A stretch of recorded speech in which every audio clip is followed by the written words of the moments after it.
Welcome to the Collecting Insight podcast. I'm Lori. And I'm Sara. And we're here to share our exploration into being human. Inspired by coffee meetups, we dive into topics that confound, mystify, and inspire us, leading to a space where we can better understand and enjoy this precious life. Our perspectives are definitely distinct, but it's the intersection between them that our most amazing conversations and insights erupt. We are so excited you're here. Let's get started.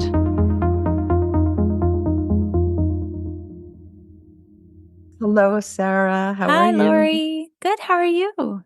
Good. How is settling into Miami? It's good. It's good. It's a gorgeous day. I went for a run this morning, which sort of, grounds me, I guess, in more ways than one. And it was one of those perfect days, actually, because it was like 67 and not too hot and the sun hadn't come up. So, yeah, but it's nice to be here. Although it was nice to be in Vermont, too.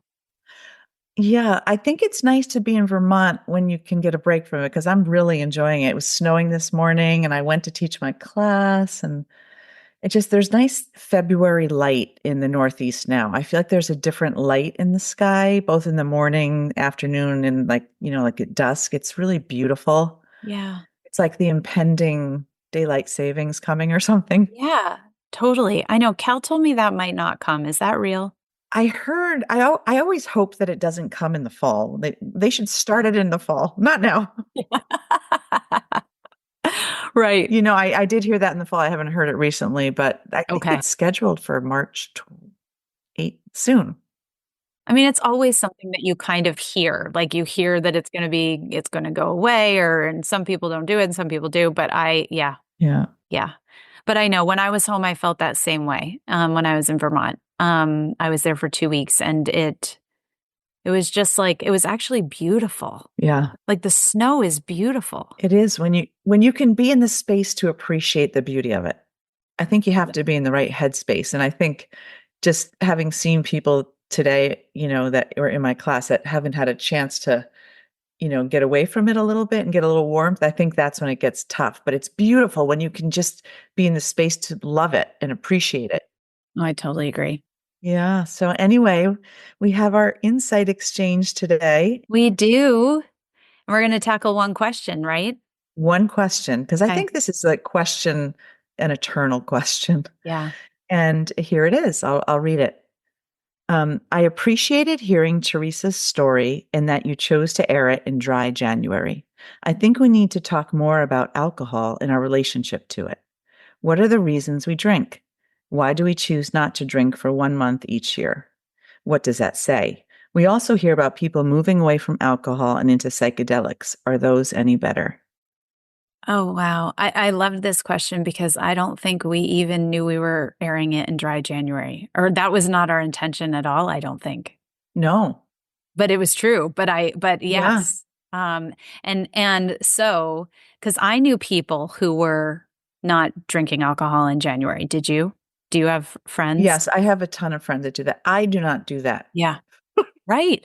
Well, no, it was so it's on their mind. So probably these listeners are listening and it's, listening to sort of Theresa's amazing story about her journey to recovery and just feeling it all. Yeah. Yeah. I have such an interesting, I'm going to say, relationship to alcohol. Tell us about it. Yeah. As I've talked about before, I had really significant anxiety for a lot of my life. And when I was younger, it's interesting because I so identified with it for so long, even though it was a fairly short-ish period in my life now that I'm 52. But, in my 20s, I drank quite a bit. And in an unhealthy way in retrospect. Like there were a lot of, to me, dangerous moments. And it was the only way that I could kind of feel comfortable being it was a way to quell my feelings of like unworthiness and my feelings of anxiety, actually. And I was high functioning at work.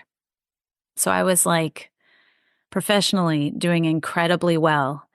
But then I would go home at night and drink 6, 7 beers a night to just settle. Hmm. And it's so interesting to people now. I associated it with being really like kind of bad. It wasn't right. It was almost like a secret. Like, people would know when I'd like go out in my 20s because it was probably clear.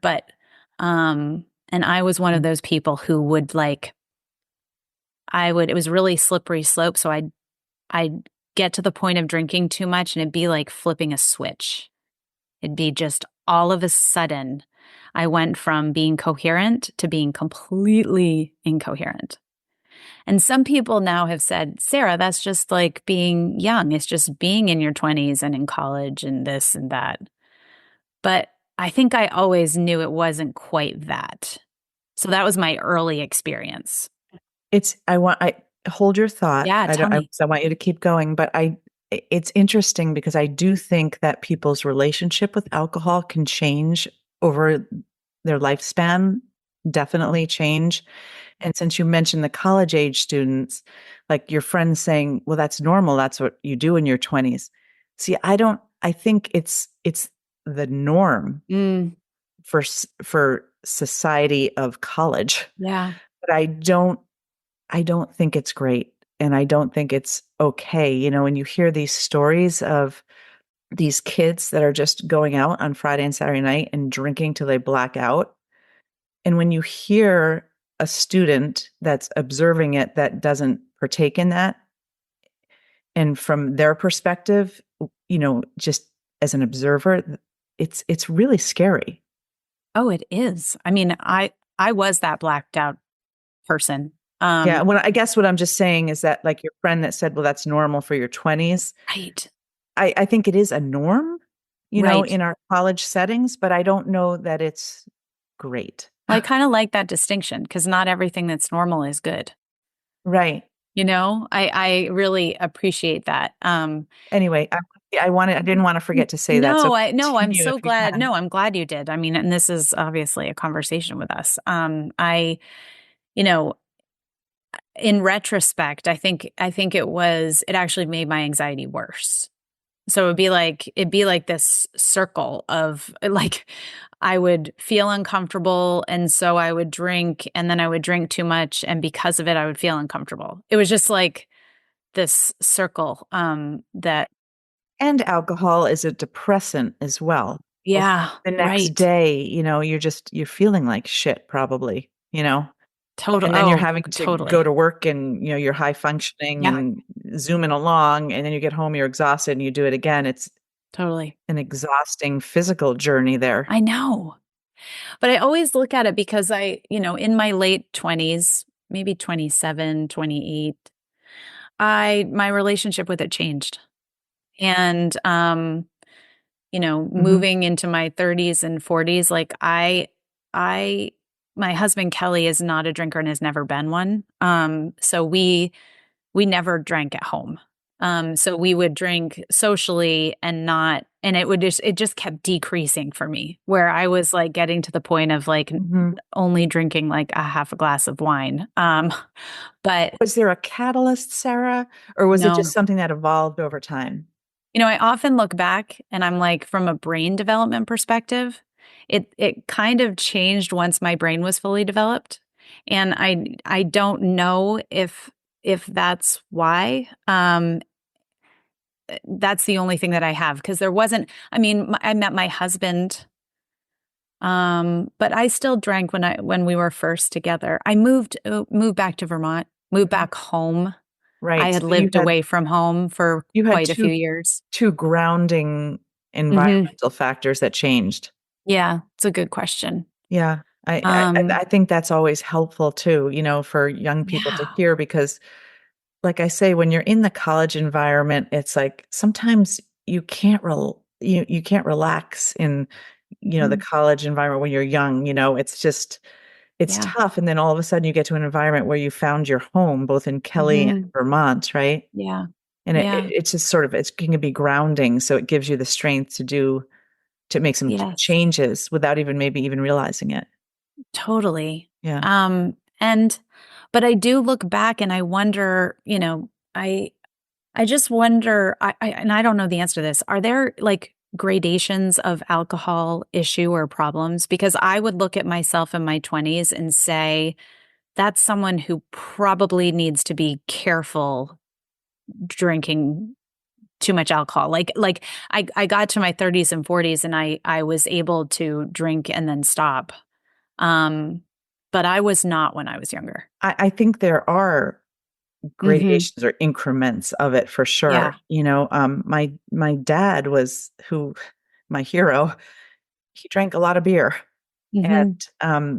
I remember one time for a year he stopped, and it was like New Year's Eve, and he was drinking Klaus Taller beer. Hmm. I remember following him to the kitchen. We are having friends over to our house, and I was like, "Wow, I'm so proud of you."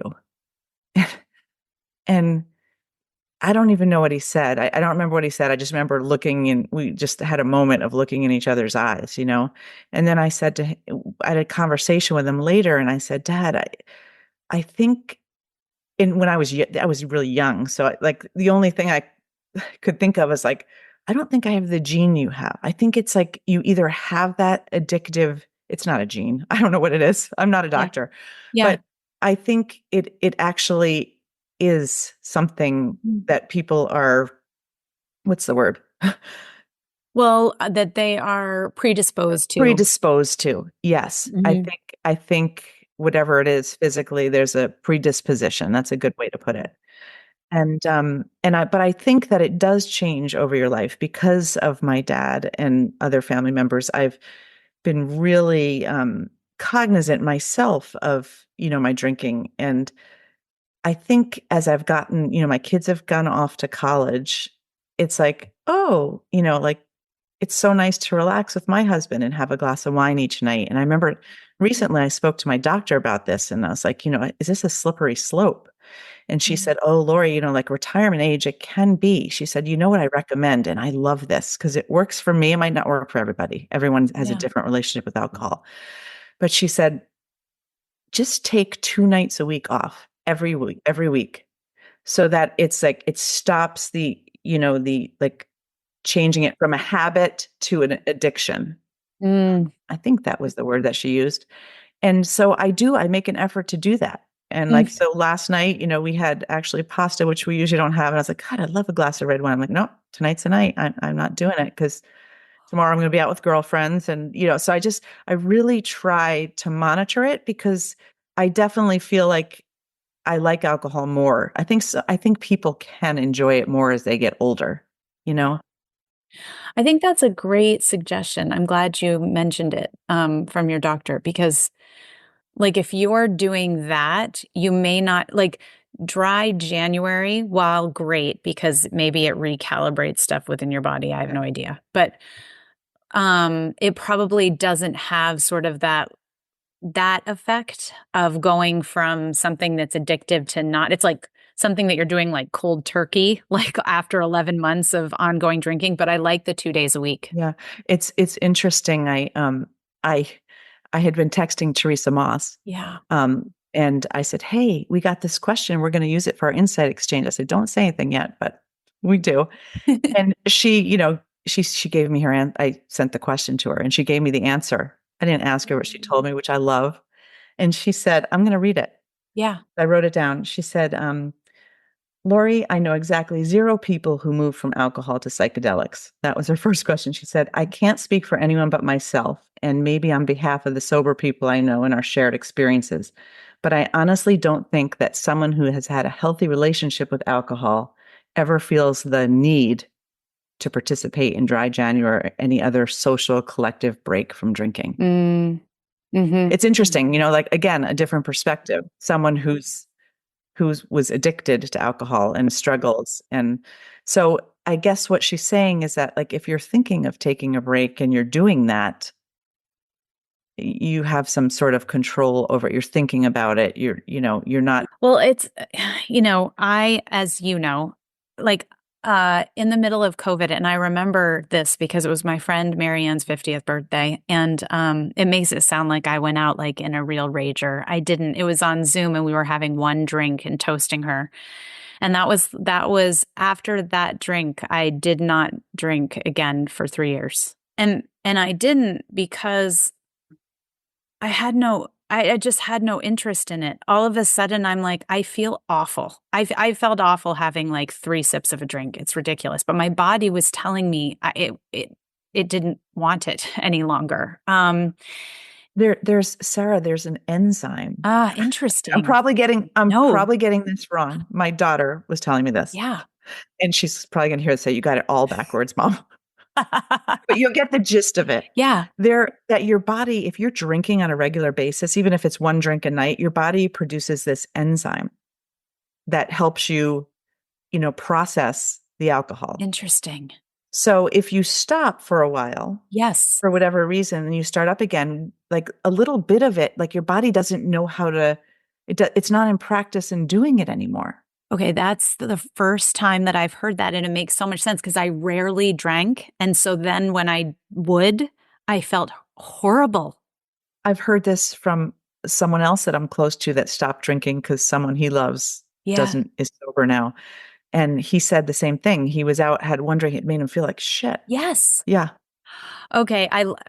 Okay. I love that because I guess in 2024, I felt like even not drinking was becoming a thing that I don't like things. I don't like labels. I don't like things. You I don't do. like jumping on the bad wagon. No, I don't. Like, I do have somewhat of an addictive personality and I can be like attached to not drinking and that become a thing. So now I have like a sip of a friend's drink at dinner so that I can like I don't want to be 3 years. I don't want to be 4 years. I don't, because that's not that I don't identify with that. It doesn't make sense for me. Um, but I was going to say what was so surprising to me, and I guess it shouldn't have been, was how everyone around me behaved once I did not drink in social situations. Because there were a number of people who would respond when I said that with, well, I don't drink that much. Well, I myself, I was kind of thinking about that. I don't like it was almost like my choice became somewhat of a mirror for them on something that they were uncomfortable with, which I had no judgment and have no judgment whatsoever because everybody has to do what's right for them. But it was really interesting to see how it almost incited something within people, I, my choice. because I think it can feel like a slippery slope as you age and Mm, get older. I think you start to think about it more, and when you see someone who's not partaking, it's like, wait, like, why am I doing? Like, why am I choosing to? It just, I think it's like a trigger to make you sort of just look in the mirror a little bit. Not that drinking is always bad. Necessarily. I'm not saying that it's a negative thing all the time, but it's everyone has such a different relationship with alcohol, right? Like we drink for so many different reasons. Like sometimes people might drink because they're bored, or like we're talking about anxiety, or um, to socialize, to make them feel like socializing with other people, right? Anger, fear, yeah. all those things, can be a reason to pick up a drink. And I think it's, or to relax. Yes. For me, it it's like a cup of coffee in the morning and a glass of wine at night. It signifies relaxing to me. Oh, I can like read an article or read my book for a few minutes. And, whereas, my husband, he doesn't use alcohol that way. Yeah. I did. That was my relax was because I grew up with one of my parents who would have a drink to relax every time, every night. And so Hmm. that was I'm like, drink, relax. And it was, for me too. Yeah. Interesting. The other piece, when I did stop was I didn't have everyone would ask why. So it's like, oh no, I'm good. I'm not drinking as much. Oh, why? Like, and Oh, and that's hard. what was your answer? Not good, because it's really hard to explain Yeah. because it's hard to explain, in part because you don't want it to be a thing for the other person or for like your relationship. So it's like, I would just say, you know what? I just don't feel great. when I drink, and so Yeah. I just stopped. But people would often react to me as if I was in recovery, Hmm. because I remember one friend, the first time she had us over, she was like, "Okay, I know this is probably uncomfortable. I've made you this. We're having this, but just let me know if it gets too much." And I'm like, it's a different thing for me, because it's not, this is my choice. It's not like I'm sitting here uncomfortable with all of you because you're Hmm. drinking, because it's just my choice. It's Hmm. very different, I think, for someone in recovery. But I felt like we needed a term for this Yeah. because I got the why question quite a bit. Yeah. Yeah. And even some people in recovery, like Teresa mentioned, that like her kids will have a glass of wine with dinner and she's okay with that. And she's like thankful that she is. Not everybody is that's in recovery. Yes. But I mean, it's nice that your friends were like at least thinking of you and wanting to check Oh, in totally. and, Yeah. like see how they're just like, being cognizant of whatever choice you're making. They're probably wanting to make sure that you're comfortable, but then the question was maybe making you a little uncomfortable, right? I Uh, know. Well, it was just it just highlighted it all for me. You know what I yeah. mean? In a way that we don't, to this person's question, we don't talk about it. No. We don't talk about alcohol. We don't talk about our relationship to it. We don't really talk about it. And so then when we do, we almost have to sit back and be like, "Huh, what do I think about this?" Yeah. Because why do you think, like, why do your friends do dry January from your perspective? Well, I think that sometimes, over the holidays, and I have this experience too, it's like, and there's different reasons why people drink more over the holidays. Some is like there's just festivities like all the time. And maybe you're going to festivities Mhm. or work parties or family parties, and every night the alcohol's there. So people are drinking more than they usually do. And so then they want to take a break. Or maybe they're drinking more because their family drives them fucking crazy. And it's like, oh my gosh, I drank way more than I realized because I was like trying to like stay calm, because everyone, people are seeing people they don't usually see and things come up that you don't usually talk about over the holidays, right? So I think all of that sort of can play into the reasons people do dry January. Yes. A lot of times, like there's not so much going on in January where you Yeah. have social occasions I mean, after New Year's Eve, like to drink. And so maybe it's a good time for people to like kind of reset. Yeah. And Mhm. I think just see if they can do it. Yeah. I don't even want to do it. Is that is that bad? Like I think that I don't think so. I don't really want to do it. I wouldn't I want to think like that's fine. yeah. Like I do. Like I said, I just think everyone for themselves, and I like, you're probably right, especially because it's January. Like it's such a Yeah. January is such a moment when we try things differently Yeah. in association with our bodies or our health or wellness. Yeah. I Uh, always feel like we should do those sort of things in September. I always felt like it was the wrong time of year to try all the new things. I feel like September is like feels like more of beginning for me than yeah. January. I don't know. January feels like Well, the dead death of winter. Like, I know, right. Well, it probably is for us. I wonder if in Australia they're doing dry January when it's like summer weather. yeah, I don't know. that'd be You know, interesting. I will say that I did hear a lot of people would say, "Oh, but I would miss the taste of a drink." And I will say that in Vermont, we have Tonic Mobile Bar, which is a non-alcoholic like drink company, and Lisa Danforth is the founder. She has found non-alcoholic spirits that are amazing. Like they have like the burn, you have them with bitters. Like the drinks she makes taste like drinks. Wait, can you say where we can get these again? Well, she does pop-ups on occasion, but I went to a um what do you call it when you're putting together drinks? What are those people called? Oh, Mixologists? thank you. It was a mixology class with non-alcoholic spirits that NPR put on. But now she's at events. She's at like events at Hula, she's at events at colleges, and she does pop-ups where she sells these spirits, and the recipes are just amazing. And so she totally changed that for me and for actually a friend of mine who went to that mixology class with me because if you can get that sort of uh flavor profile and even like texture profile in your mouth, you're getting some of what you love when you're drinking. Right, right. Yeah. And I love the mixology. Like, Yeah. see, my daughter always laughs, like, maybe I'll make it like a cookbook with all of your drinks in it. Right?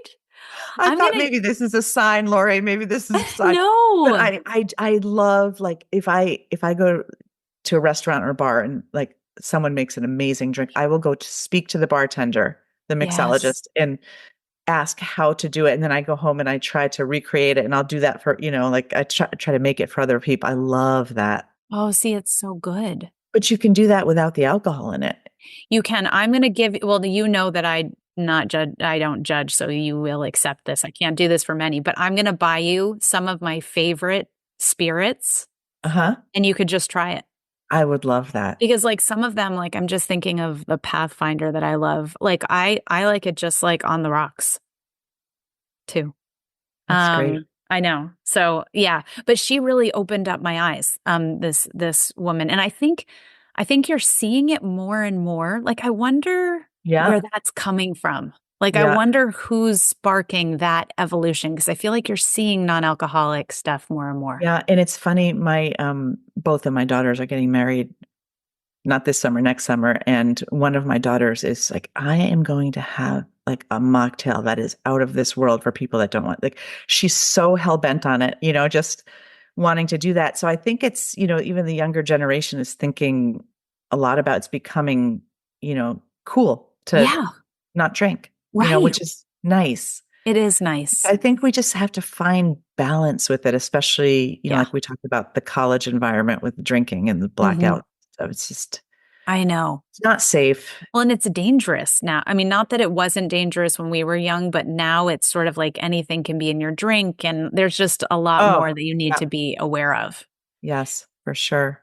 So you touched on this, and Theresa addressed it, the whole psychedelic thing. So I do have people that I know who microdose.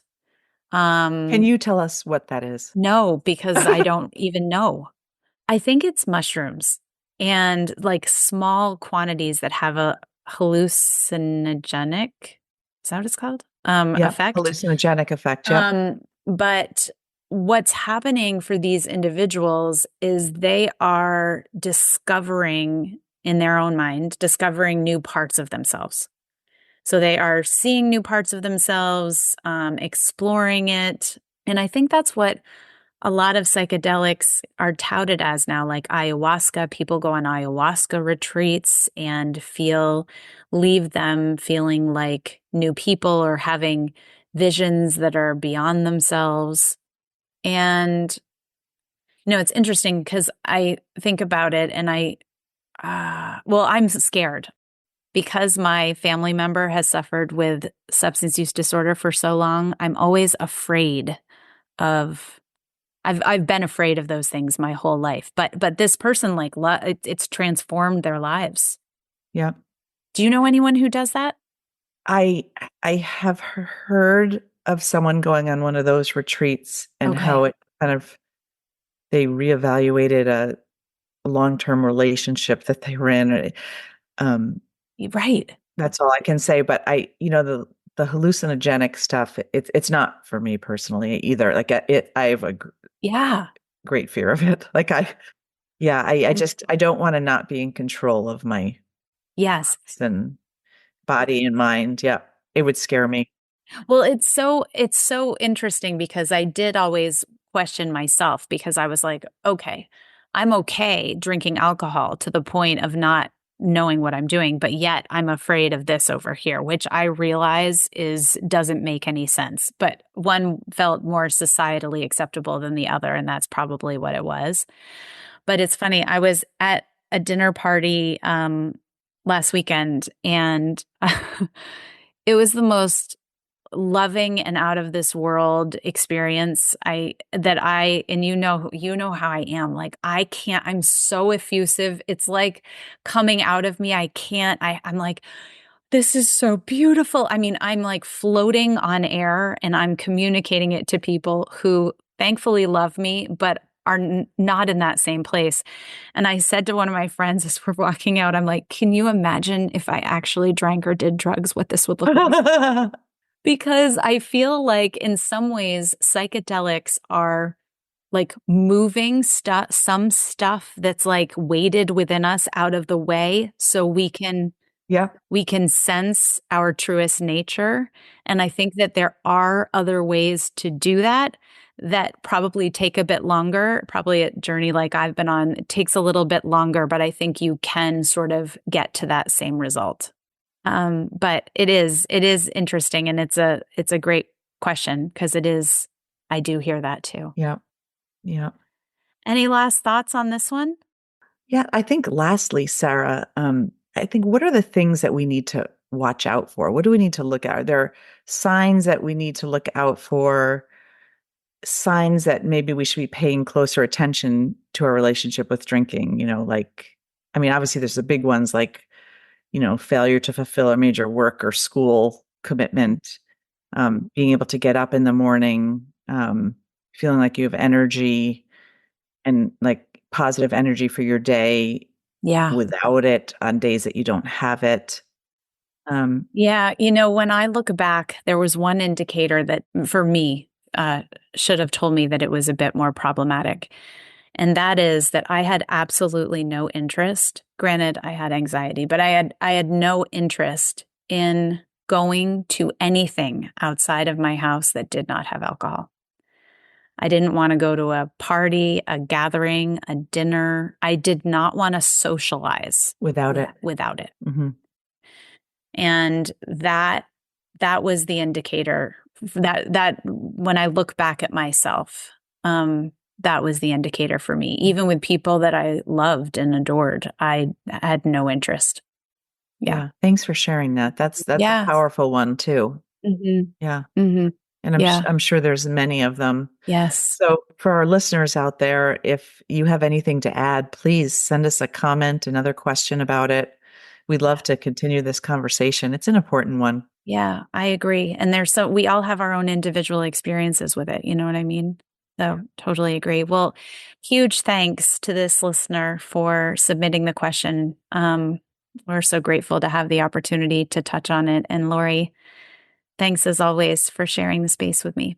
Thanks, Sarah. It was a great conversation. And thanks to our listeners for being here and for your questions. We love the questions. They're so heartfelt and we appreciate them. So keep them coming and any comments that you have as well. Yes. All right. Thank you. We'll see you soon. All right. Bye. All right. See you soon. Bye.